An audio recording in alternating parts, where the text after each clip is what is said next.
Buenas tardes otra vez a todos. La conferencia de Yello Balbás, que está aquí ya con nosotros, se titula La conquista islámica de España y el origen de la resistencia norteña. Bueno, Yello es conocido como autor sobre todo de varias novelas históricas, Pax Romana de 2011, Pan y Circo de 2013, de temática de época antigua, y más recientemente El Reino Imposible, publicada por Ediciones B en el año 2019. Su currículum, lo más relacionado con la materia de la que nos va a hablar hoy, bueno, pues ha sido redactor de la revista de divulgación Memoria, la historia de cerca, es colaborador habitual también de la revista Despertaferro, especialista, si no me equivoco, en historia militar, y para la misma editorial de esta revista ha realizado la traducción de varias obras académicas que puede verse en su web, yellobalbas.com. En el ámbito audiovisual colaboró como asesor en la película Rising, resucitado en versión española, de 2016, un largometraje estadounidense, y allí instruyó sobre todo a los extras, a los especialistas de la película en formaciones y tácticas romanas, realizando también un storyboard para algunas secuencias. Ha trabajado igualmente en un documental titulado 778, La chanson de Roland, de 2011, dirigido por Olivier Van den See. Y este documental contiene escenas dramatizadas sobre la batalla de Roncesvalles, y en la elaboración del mismo figuró como Yello Balbás como encargado de la coordinación de la recreación histórica, asesor histórico y ayudante de dirección artística. Básicamente, espero que disfruten de la conferencia y le doy paso.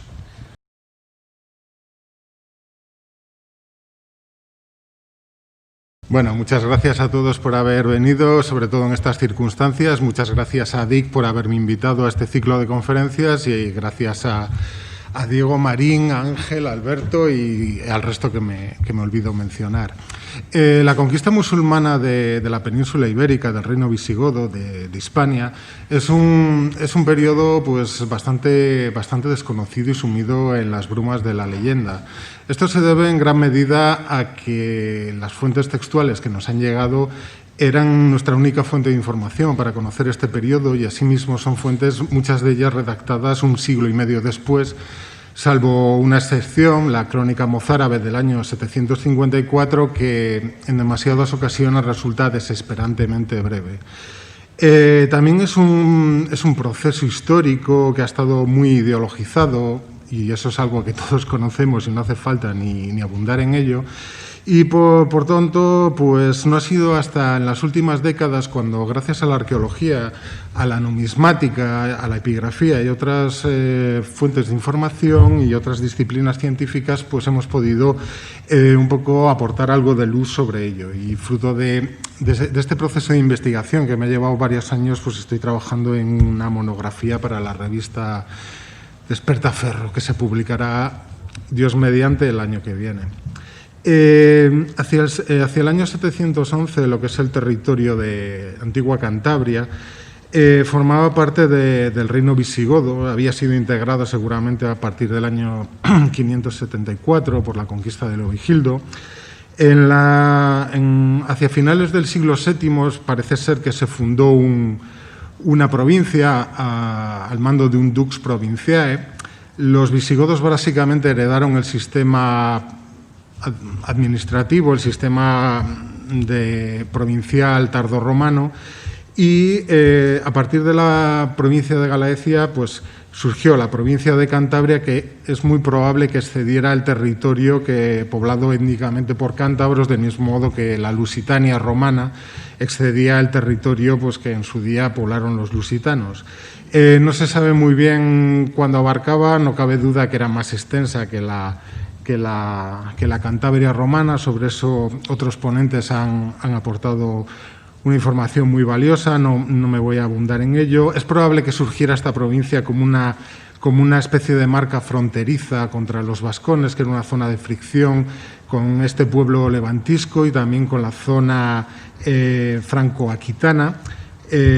Y bueno, es una zona eminentemente rural, dividida en tres vertientes de distintas montañas, y realmente un dux provincia de esta provincia pues no tendría mucho poder o comparado probablemente con el de la Bética o la Tarraconense, ¿no? Hasta esta época el califato omeya estaba llegando a la cúspide de su extensión. Estaba el califa al-Walid, que era hijo de Abd al-Malik. Lógicamente habían llegado ya al estrecho de Gibraltar pocos años antes a través de Musa ibn Nusayr, que era como una especie de virrey que estaba, pues, prácticamente controlaba todo el Magreb, con la base en Kairouán. Y como pueden ver, pues en esta época en amarillo pues se conquista Tabaristán, que es la zona esta montañosa del sur del Mar Caspio, Transoxiana y otros territorios como el Sind, que están en Oriente, ¿no?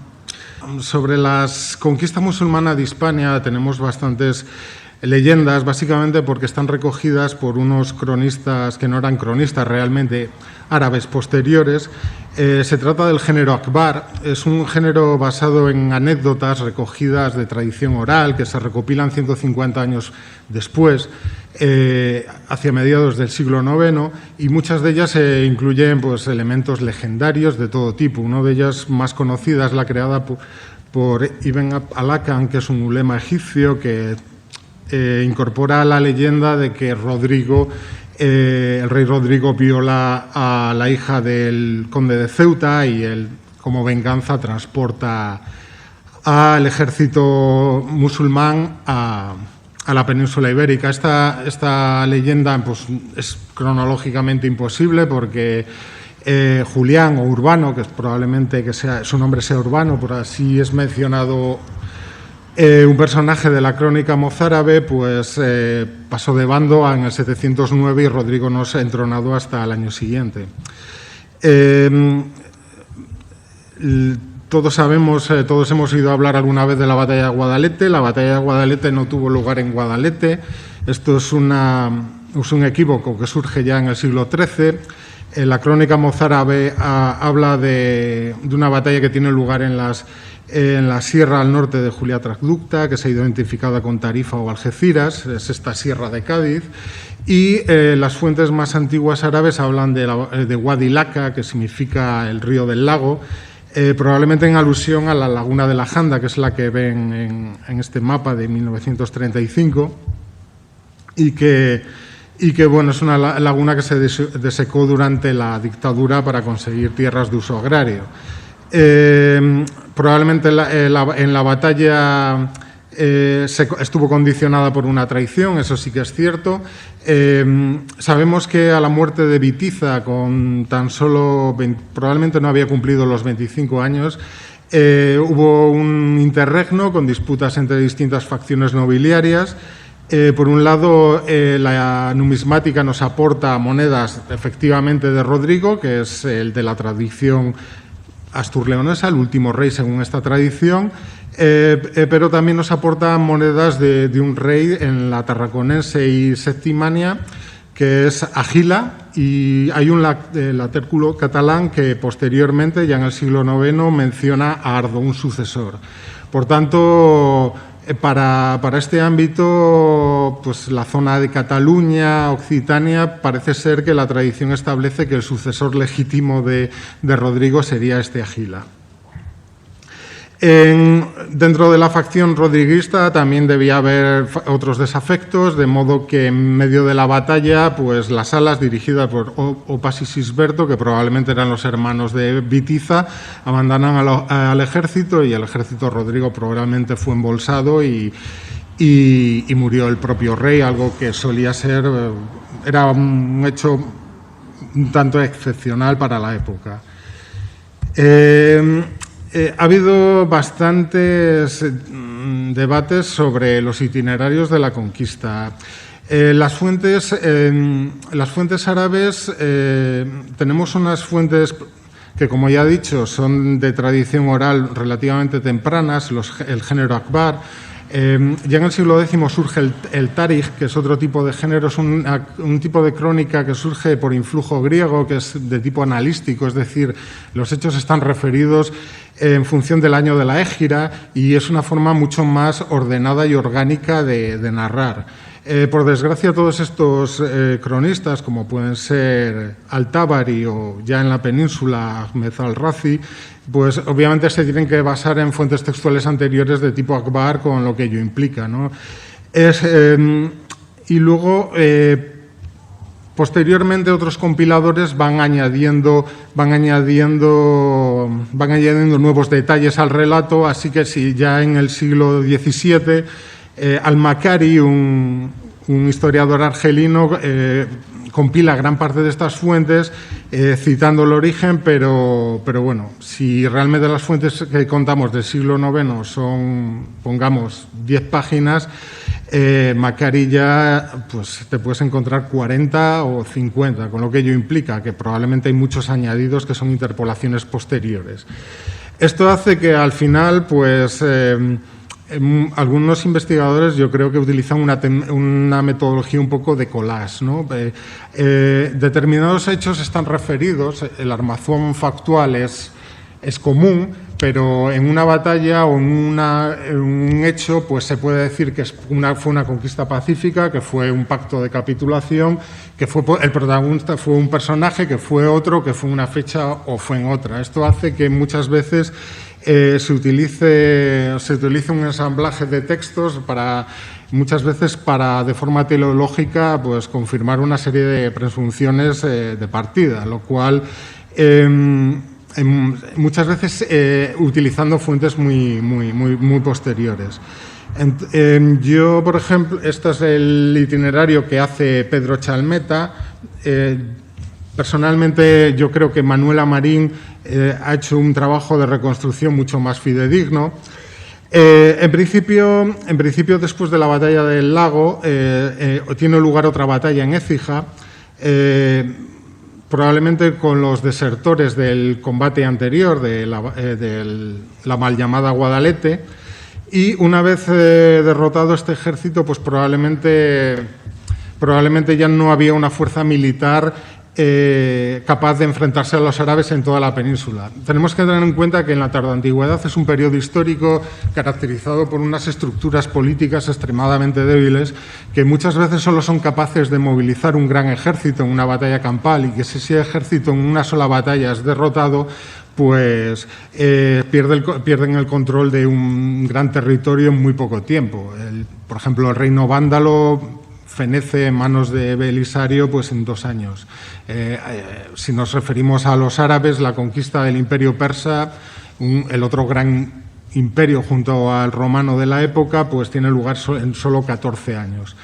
Esto es lo que sucedió también en la península ibérica, de modo que a partir de entonces los árabes básicamente lo que van a hacer es tomar ciudad tras ciudad sin hallar realmente una resistencia coordinada digna de mención, salvo en contadas excepciones. Táriq divide su ejército en 3 contingentes, uno se dirige a Córdoba, otro a Málaga, y él mismo marcha a Toledo directamente para hacerse con la capital del reino visigodo y sobre todo con el tesoro. Mientras Táriq hace todas estas maniobras, pues Táriq era un maula de Musa ibn Nusair, que era el virrey de todo el Magreb. Y bueno, pues Musa ve con escepticismo, no se sabe muy bien por qué, las maniobras de su subordinado. Las fuentes árabes no son unánimes al respecto. Algunas atribuyen toda la responsabilidad de cruzar el estrecho a Táriq. Otros dicen que hacía bajo las órdenes de Musa. Lo que no cabe duda es que llega un momento en que debió de extralimitarse en sus funciones o ignorar alguna orden, porque Musa moviliza un ejército para acudir a la península, probablemente porque no se fiaba de cuál sería el destino del tesoro regio. Este tesoro regio, pues no sabemos cuál es la cuantía. Los visigodos habían saqueado Roma en el año 410. De hecho, entre los Akbar figuran relatos de tipo legendario de que consiguieron en Toledo, Táriq se apodera de de la famosa Mesa de Salomón, que supuestamente, bueno, en el Arco de Tito aparece representada. Sería una mesa que tomaron del templo durante las guerras judaicas. Los romanos saquearon del templo de Jerusalén. Entonces la llevaron a Roma y estaría en el templo de Saturno, que era donde se guardaba en los tesoros, y luego los visigodos se lo llevarían consigo. Bueno, esto parece que forma parte de una de las muchas leyendas destinadas a magnificar la entidad de la conquista, pero bueno, la cuestión es que las fuentes sí que te mencionan que parte de la corte goda huye de Toledo y la Mesa de Salomón sería tomado más allá ya en la cuenca del Duero, en una ciudad, la ciudad de la Mesa. Tal vez sea esta leyenda de tipo etiológico, basado en un topónimo que hace referencia a una mesa que en realidad se refiere a una meseta. En cualquier caso, la corte o parte de la aristocracia goda acaba en Amaya, en la capital del Ducado de Cantabria, y Táriq la toma al asalto. A continuación llega detrás de él Musa ibn Nusair y hay una serie de movimientos a través de la península porque, bueno, toma Mérida tras 6 meses de asedio, antes ha tomado Sevilla, se juntan en Toledo y juntos el ejército bereber y el árabe marchan hacia Zaragoza. Y ahí hay una serie de divergencias. Chalmeta afirma que llegaría en su avance a Tarragona. Yo soy de la opinión de que no llegó a avanzar mucho más de allí, porque es lo que dice la crónica mozárabe y los Akhbar Majmua. Y, bueno, es importante reseñar que es entonces cuando desde el Valle del Ebro llega Musa a conquistar probablemente Amaya, Astorga y León. Básicamente las fuentes no son unánimes cómo se realizó la conquista. Macari dice que en su avance no dejaron aldeas sin saquear e iglesias sin destruir. Esto Chalmeta lo considera metafórico y él elabora un listado de pactos de capitulación y de que se realizarían en el reino visigodo. Y entre ellas se incluye Galaecia, que es todo el cuadrante noroccidental de la península. Hay que tener en cuenta que según la jurisprudencia islámica, las leyes islámicas que se codifican ya en el siglo IX, hay 2 tipos de conquista. Si las comunidades que presentan resistencia a una ciudad o un territorio y son derrotados de forma violenta, ese territorio se considera anwatan. Los hombres la población básicamente puede ser esclavizada, pues pueden apoderarse de las tierras y de los bienes muebles e inmuebles, y se entrega un quinto de ello, el Junz, pertenece a la Umma, que la comunidad islámica, y la gestiona el califa. Y básicamente esto es una costumbre que tiene una amplia tradición en el mundo antiguo, pues el equivalente romano sería el bi. No obstante, si se alcanza un acto, pues los lugareños presentan algo de resistencia y pues bueno, los conquistadores no quieren enfrentarse a un combate incierto, simplemente les resulta más rentable seguir su avance sin perder tiempo, pues podía alcanzar un sul o pacto de capitulación. Ese territorio se consideraba sulan, se garantizaba la integridad de los bienes y de las personas, y había que pagar un impuesto que se llamaba jizya, que en esta época pues es una forma bastante genérica a referirse a todos los tributos que pagaba un territorio, y ya en el siglo IX es un impuesto de capitación tipo personal al que se había que añadir el jaray, que era un impuesto que gravaba la tierra, ¿no? Ha habido mucho debate sobre si el reino visigodo fue conquistado más de una forma, según un modelo u otro. Algunos llegan a negar la existencia de una conquista real en función de esto.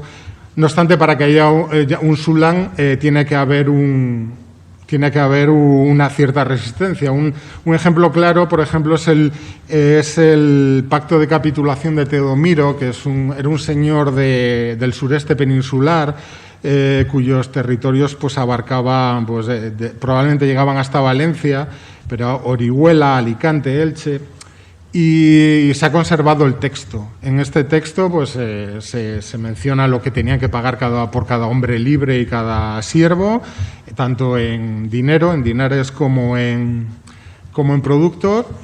Y este nos permite conocer pues, cómo eran en estas relaciones en un primer momento. El problema, cuando Chalmeta pues, extrapola esto al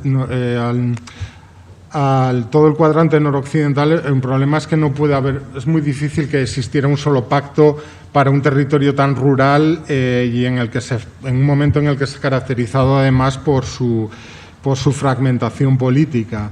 Vemos que pues, en este mapa incluye zonas sometidas mediante pactos, que incluye ciudades como Zamora o Salamanca, que las fuentes primarias no mencionan, incluso Burgos, que fue fundada en el año 884. Aquí hay un momento en que el hombre se vino un poco arriba. A nivel arqueológico, recientemente Carlos Tejerizo ha publicado una monografía en la que estudia 26 yacimientos de época tardoantigua.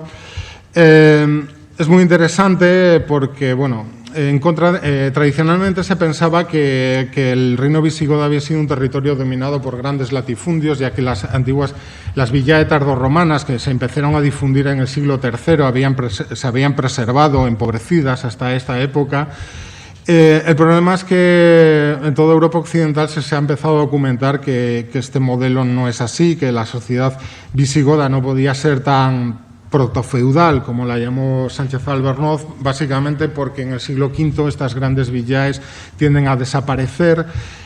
Bueno, otros ponentes ya han hablado de este fenómeno con anterioridad.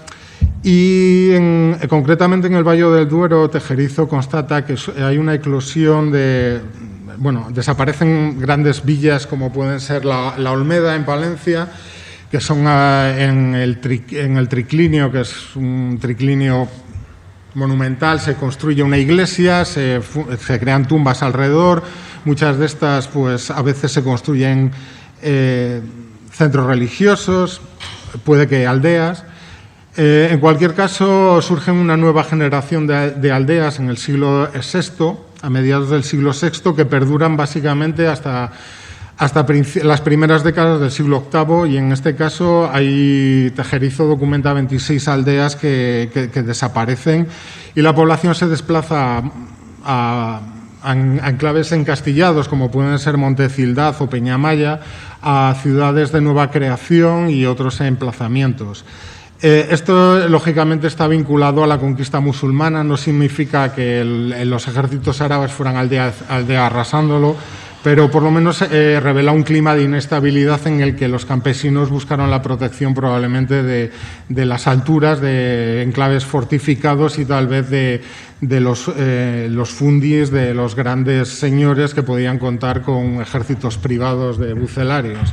Alfonso Vigil Escalera es un investigador que ha realizado un estudio en la Comunidad de Madrid de aldeas de esta misma época, y él documenta un fenómeno similar. La gran mayoría de las 60 aldeas que él estudia pues desaparecen hacia esta época, y las que sobreviven no llegan más allá del siglo IX.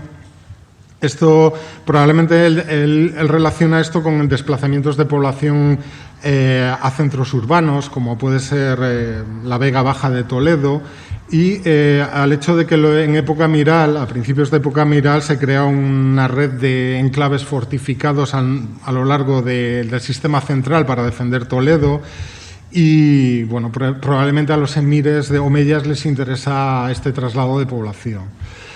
Por tanto, pues dentro de este panorama parece que este asentamiento o esta llegada pacífica no parece tener mucho sentido. Es más probable que se hubiera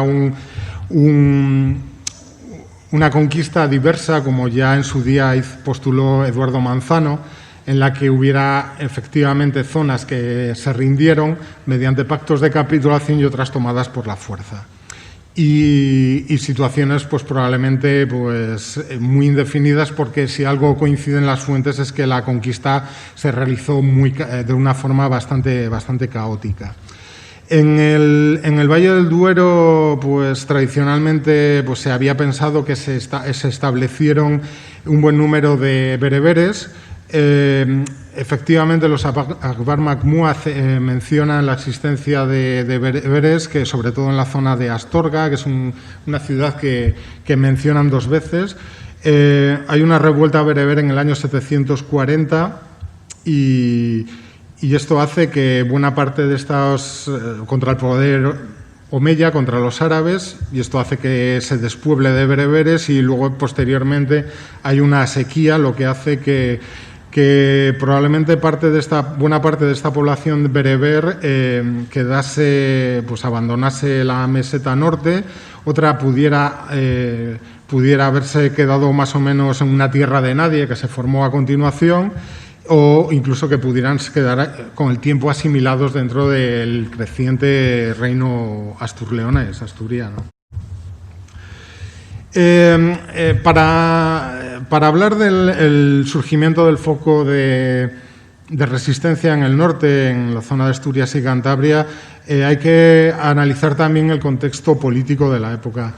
En el año 717, Suleimán, el hermano y sucesor de Al-Walid, realiza una gran ofensiva para conquistar Constantinopla, que, digamos, echa los restos y bueno, Teófanes, nuestra mejor fuente para conocerlo, habla de una campaña de una magnitud increíble en la que llevaron a participar 2.000 barcos. El asedio se prolonga 1 año, desde agosto del 717 al 718. Suleimán muere en septiembre del 717 y es Umar II quien le toma el relevo. Cuando ve que la campaña es un auténtico desastre, pues buena parte de la flota queda destruida por el fuego griego, los bizantinos cuentan con el apoyo de los búlgaros y bueno, pues las tropas pasan un invierno nefasto en el que llegan a comer cadáveres, e incluso parte de las embarcaciones, pues envía un emisario para retirarse. Y esto tiene un enorme impacto, porque a la vuelta los restos de la flota, según Teófanes, son destruidos por una tormenta de fuego, pues, que la victoria se atribuye a la Virgen y bueno, a una intervención divina.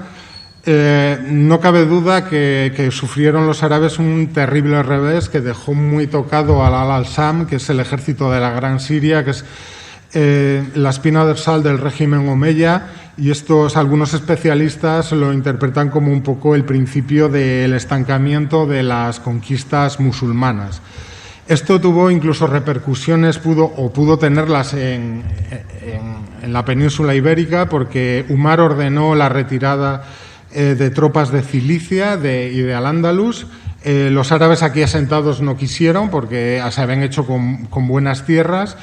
Y Umar también desarrolló otra política muy importante, porque fue en esta época el imperio árabe se encontraba ante un desafío para integrar a los neoconversos, que se llamaban maulas. Para poder progresar en el aparato administrativo califal o dentro de la sociedad árabe musulmana, era necesario convertirse, y en la conversión uno que se convertía también en cliente de una determinada tribu árabe. Estos maulas pues seguían pagando la yizia, una tributación bastante onerosa, y además pues eran considerados prácticamente ciudadanos de segunda. Esto es una situación similar a lo que pudieron ser las guerras sociales en el siglo I a.C. en Roma, ¿no? En los soci itálicos, pues se rebelaron para conseguir pues, los mismos derechos de la ciudadanía romana, algo que a la postre consiguieron después de una guerra que perdieron. El clima debía, a juzgar por las fuentes árabes, el clima social debía ser de una creciente hostilidad y algo que quedó, como ya he mencionado, de manifiesto en la repuerta bereber del año 741. Y además también alimentó lo que es la revolución abasí, que surgió en el Jorasán pues en el 750 aproximadamente, que a la postre significó la deposición de los omeyas. Umar II lo que hace es un edicto de tipo fiscal en la que equipara a los maulas, a los neoconversos, con los musulmanes, pero al mismo tiempo obliga a los árabes, a los conquistadores árabes, a entregar el quinto, que según la ley islámica pertenecía a la umma. En esta época probablemente ya empezaba a haber un acuciante problema financiero el imperio, probablemente la ofensiva contra Constantinopla la había dejado muy mermado y se empiezan a emerger como dos facciones contrapuestas, digamos, de halcones y palomas dentro del régimen omeya, uno liderado por Umar, que era consolidar las fronteras y detener la expansión de las conquistas, y otro pues era pues continuar con las conquistas a cualquier precio.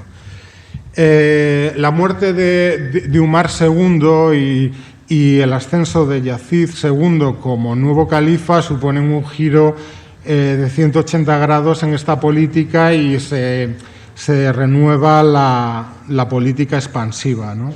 En Hispania, el valí Al-Ur pues inicia la conquista de la Tarraconense Marítima, donde todavía estaba, en esta época ya estaba Ardo, el sucesor de Agila.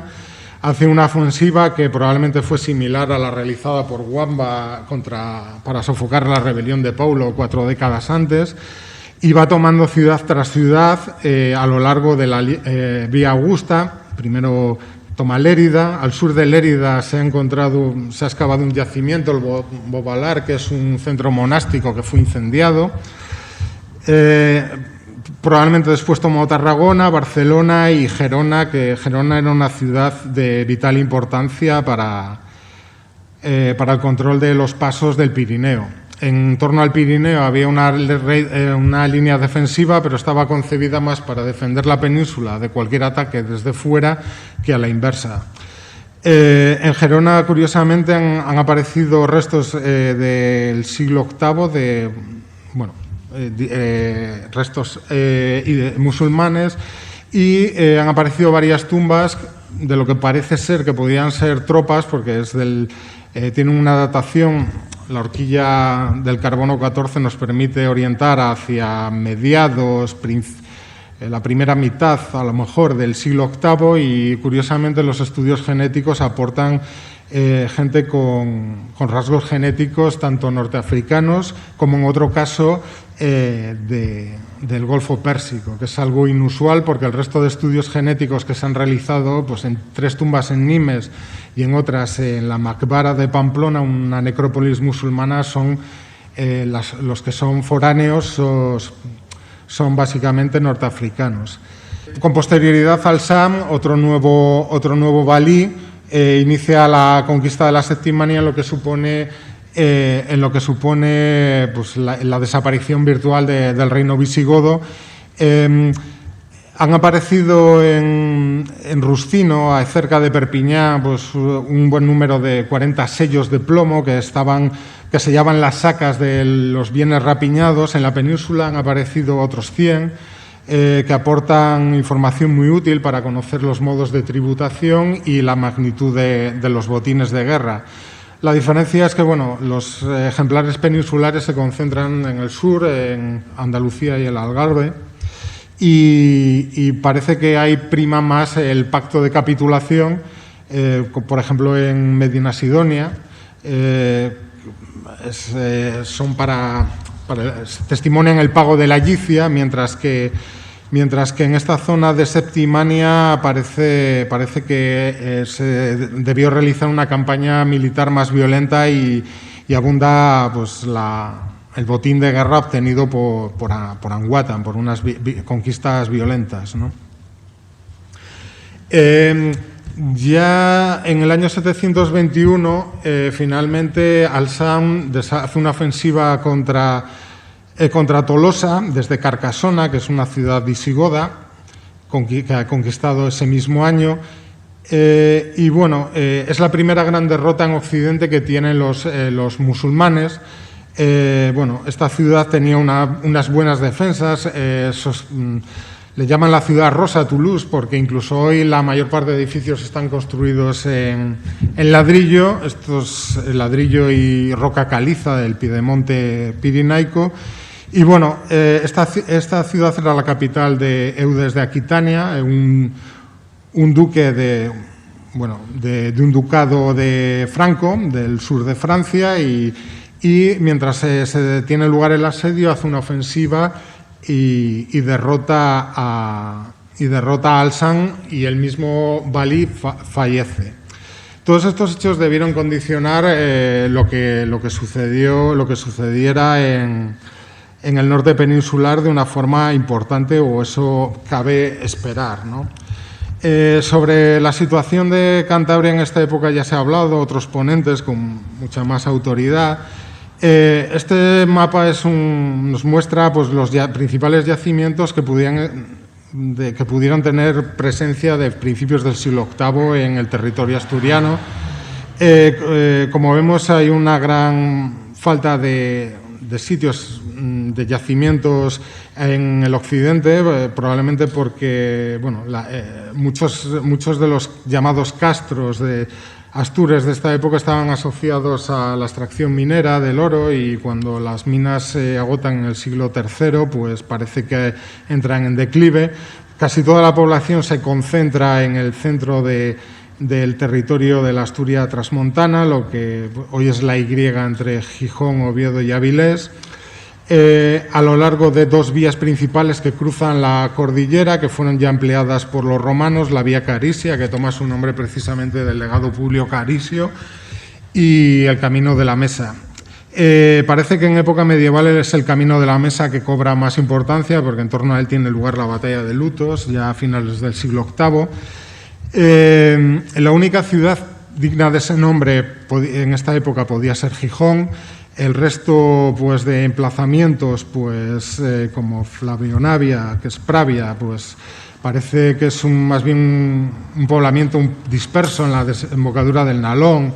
Pues, bueno, Oviedo formalmente es fundada por Alfonso II, pero en la colina de Obetus parece que debía haber algún centro de poder local. Lucus Asturum parece que era como un vicus viarius, que es una zona de concentramiento de población en torno a una encrucijada de caminos, y un yacimiento interesante, Rodiles, cerca de Villaviciosa, porque presenta una necrópolis con armamento, probablemente sean parte de un ejército privado de algún miembro de la nobilitas local. Y luego también contamos con un buen número de castillos, y hay fortificaciones de esta época en un buen número, tanto en Cantabria como en Asturias. El problema es que muchas veces las dataciones son tremendamente imprecisas porque se realizan en base a la cerámica, que es una datación muy, muy, muy vaga. Por último, el Valle del Güeña es otro de los enclaves, otra de las comarcas de Asturias donde parece que hay mayor vitalidad en cuanto a población. Esto se da desde época romana, en torno a Corao y a Cangas, a este eje de comunicaciones. Pues parece surgir también una especie de vicus viarius. En esta zona se concentra buena parte de la epigrafía de época romana, es epigrafía badiniense. Esta zona es de la antigua Cantabria en época romana y en época prerromana. Existe en la iglesia de Santa María de Villaverde, en los cimientos se han documentado un antiguo templo romano, y luego existen existen distintas fortificaciones, entre ellas Destaca Porra de Seguenco, que controla el camino de Seguenco, que es como una especie de ruta que va hacia los picos de Europa, ¿no? Esta zona es una zona agrícola, hay unas vegas bastante fértiles y al mismo tiempo todas las zonas de montaña permiten una ganadería en las que las reses se pueden llevar en verano a los invernales, no, al revés, pero bueno, en busca de pastos, ¿no? Es una zona que en Corao, concretamente, se ha excavado un poblado de esta época, uno de los pocos que se conocen en llano, que tiene una vida útil desde época prerromana hasta esta época, ¿no? Cangas de Onís es donde se establece la primera corte del reino asturiano, pero se llama, lo llaman locum canicas en las crónicas alfonsíes, por lo tanto cabe entender que incluso cuando fue corte debía ser debía estar desprovista de cualquier tipo de rasgo urbano, ¿no? Y luego está la cova domínica, bueno, la cueva de la que hablaremos más adelante, Covadonga, en definitiva. En Cantabria, pues ya se ha hablado con anterioridad en este ciclo de conferencias, no voy a abundar mucho en ello. Contamos con un puñado de necrópolis al sur de la cordillera, al norte están las cavidades donde el proyecto Mauranus ha realizado una labor de investigación. Probablemente esos depósitos funerarios pues estén asociados a un poblado cercano, le desconocemos. Lo que sí cabe, bueno, Santander y Castro desaparecen prácticamente en el siglo VI-VII, lo que podía ser el Portus Victoriae y Flavióbriga.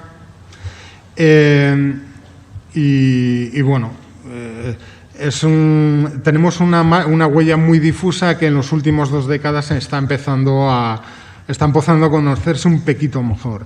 Cabe destacar que el ejército romano avanza remontando el Pisuerga, el Camesa, llega al Valle de Campo y cruza por la Sierra del Escudo. Es bien conocido todos los yacimientos arqueológicos, tanto campamentos romanos de conquista durante las guerras cántabras, como los castros asediados, como el castro de la Espina del Gallego. También este eje de comunicaciones probablemente se corresponda con el itinerario de Barro de Astorga, perdón. Y es curioso que también en esta época parecen que existen una serie de fortificaciones a lo largo de él. Está Amaya y Montecildá. Montecildá se despuebla en época romana, en época tardorromana se reocupa ante el clima de inestabilidad reinante, se construye una muralla y en el siglo VI esta muralla se refuerza. Es posible que tal vez una guarnición visigoda.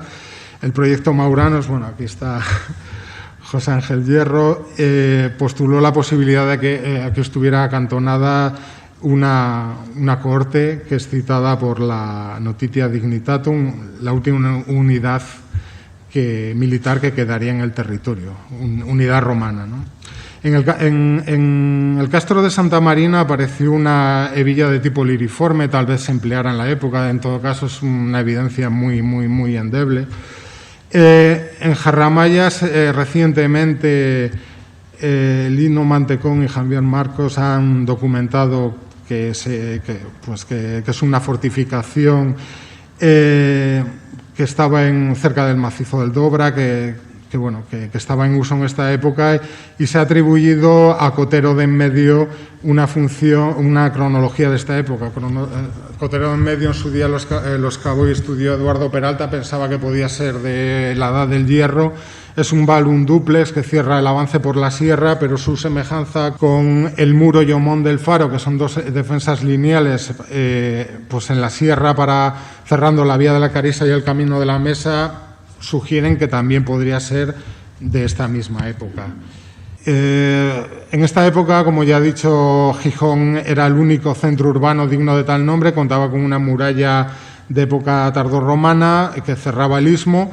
No es extrañar que la crónica de Alfonso III pues mencione que Munuza, el gobernador, musulmán en Asturias pudiera tener una guarnición aquí es una cuestión perfectamente lógica, pero que no obstante dependería de su viabilidad, dependería de mantener operativo pues una de estas vías de comunicación a través de una serie de fortalezas. Como ya he dicho, Astorga probablemente tuviera una guarnición bereber y León, José Avelino Gutiérrez considera probable, en función de unos hallazgos de cerámica de tipo musulmán, que también contara con una de ellas. En torno a Gijón, hacia el siglo III surgieron una serie de villaes. La más conocida es la de Beranes, que se convirtió en el triclinio con ábside que vemos en primer término ahí, se convirtió en una iglesia, probablemente asociada a algún poder eclesiástico.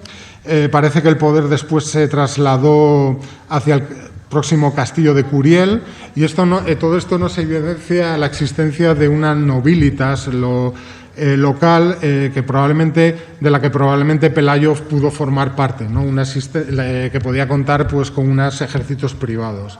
Y bueno, la batalla de Covadonga pues probablemente tuvo lugar en las proximidades de una cueva, de una cavidad que tendría un culto prerromano asociado a las aguas. Existen infinidad de semejanzas en paralelismos de cultos a las deidades celtas de la maternidad en nacimientos de ríos y en grutas, que después, en época romana, por sincretismo, fueron asociadas a las ninfas, y posteriormente, en época cristiana, normalmente se pusieron bajo la advocación de o la Virgen o San Juan Bautista.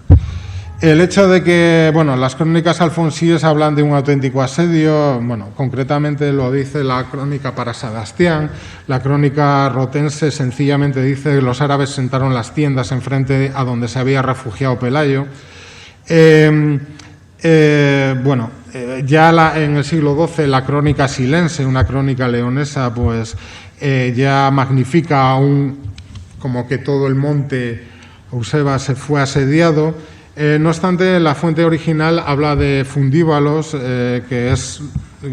lo cual se incluso ha traducido en las traducciones modernas como catapultas, y esto ha generado esta pintoresca imagen de una gruta asediada, cuando el fustíbulo, o fundíbulo en esta época era simplemente una especie de onda con un mástil, por lo que esa parte de la crónica podría ser rescatada. Obviamente, las fuentes alfonsíes elevan el número de árabes a 187.000, lo cual es un disparate, y tendríamos que pensar en un número que tal vez nos excedería de 1.000. Esto es como podría ser un guerrero cántabro astur en esta época, en base a hallazgos de la época. Como vemos, tampoco tiene mucho que ver con esa imagen de caballeros pleno medievales. De nuevo, la crónica de Alfonso III te dice que el ejército derrotado árabe cruzó los picos de Europa. Lo más probable es que ante la llegada de los árabes, simplemente la población del Valle del Güeña subiera a la sierra con sus rebaños y pudiera hacer una emboscada, un ejército en marcha, como pudo ser Roncesvalles a finales de ese mismo siglo, ¿no? Posteriormente, la proximidad de la cueva se lo asociaría con la intervención a la Virgen, y el episodio sería convenientemente magnificado para convertirlo en el mito fundacional del reino asturiano. Claudio Sancho de Albornoz reconstruyó la ruta que habría seguido este ejército. La crónica te habla de que desde Covadonga subió por el puerto de Amuesa y hasta llegar a Cosgalla.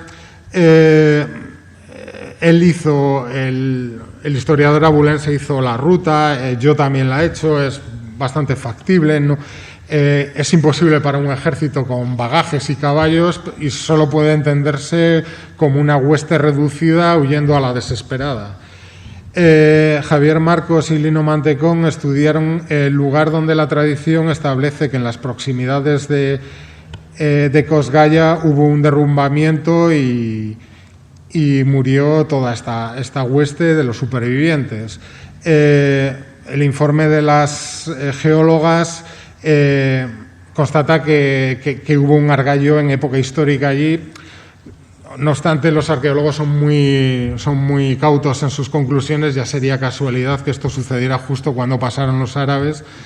Y es posible que la tradición oral magnificara de nuevo un hecho y que lo que simplemente fueron unas piedras arrojadas a una hueste ya maltrecha pudiera convertirse en el derrumbe de una montaña, o simplemente nos encontremos ante una leyenda de tipo etiológico destinada a explicar por qué en el río aparecían armas y restos de cuerpos humanos, y lo cual fue incorporada a la crónica de Alfonso III con posterioridad.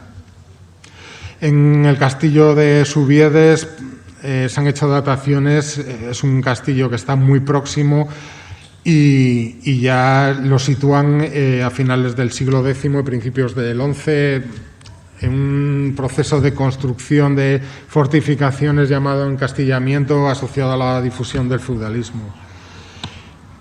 Posteriormente, la crónica de Alfonso III te habla de que Munuza abandona la guarnición de Gijón, abandona Asturias y trata de cruzar la cordillera y es emboscada por los lugareños. Esto se ha ubicado cerca del Camino de la Mesa, en Olalíes, en un pueblo. Hay distintas teorías, no difieren demasiado.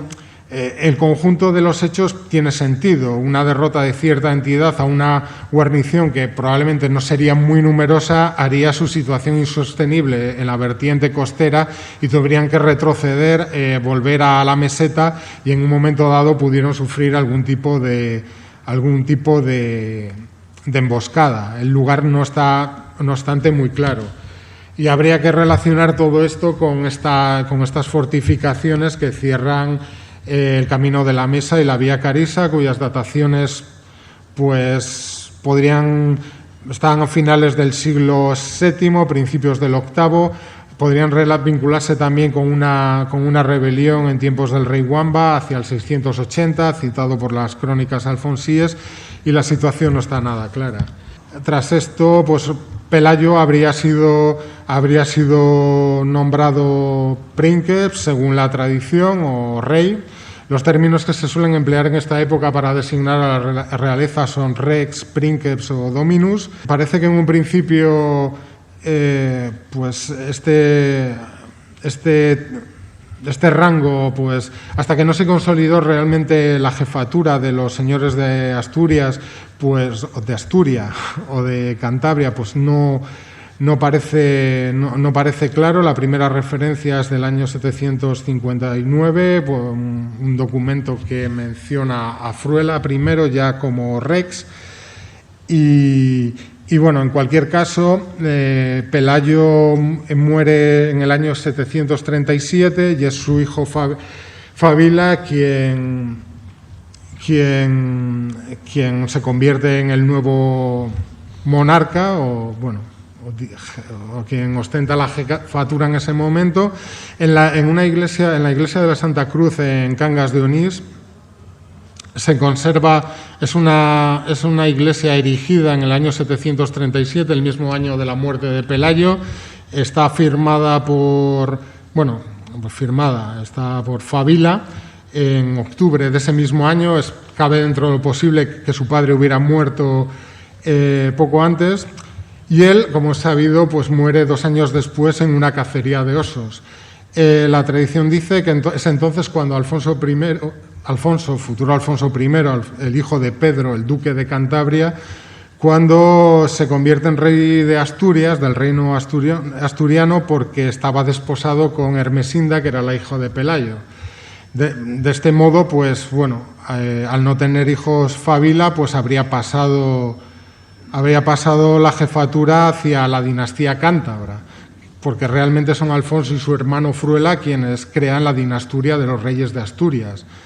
Bueno, como se suele decir, el demonio está en los detalles, porque esta misma inscripción, bueno, esta inscripción es una réplica, la original se perdió en la Guerra Civil, pues también señala que Fabila tenía hijos y que probablemente estos hijos pues tenían poca edad.